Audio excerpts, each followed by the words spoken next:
মাসে বাজারে আসছে আইফোন 17 এবং এই আইফোন 17 এর সমস্ত সংস্করণে তৈরি হচ্ছে ভারতে।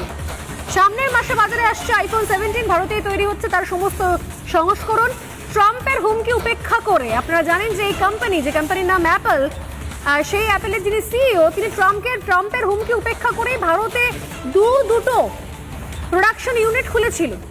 সেই সময়তে ডোনাল্ড ট্রাম্প বারণ করেছিল যে না, প্রোডাকশন ইউনিট খোলা যাবে না। তিনি দুখানে প্রোডাকশন ইউনিট খুলেছিলেন ভারতে, এবং কোন মডেলের সমস্ত সংস্করণ একসঙ্গে বিদেশে তৈরি করেনি অ্যাপল। প্রথম দেশ হিসেবে ভারতেই তৈরি হচ্ছে আইফোন 17 এর সমস্ত সংস্করণ। কোন দিকে যাবেন ডোনাল্ড ট্রাম্প আমি সত্যি বুঝতে পারছি না। এটা কি নিছক হঠকারী সিদ্ধান্ত নয়, এবং এই যে মধ্যপ্রাচ্যের দেশগুলো একজোট হচ্ছে, আমি আইফোনের কথা বললাম যে সব থেকে দামি ফোন, তারও এতদিন ধরে এখানে কারখানা ছিল, তারও এখানে পার্টস তৈরি হচ্ছিল, সেটাও ভারত থেকে তৈরি হয়ে যাচ্ছিল। এখন তার দুটো ইউনিট খুলে ফেলেছে অ্যাপল ভারতে, এবং এই প্রথম এই নতুন সংস্করণ যে আসছে তার সমস্ত সংস্করণ শুধুমাত্র ভারতে তৈরি হচ্ছে, এবং তার যে টপ মডেল সেটাও শুধুমাত্র ভারতে তৈরি হচ্ছে।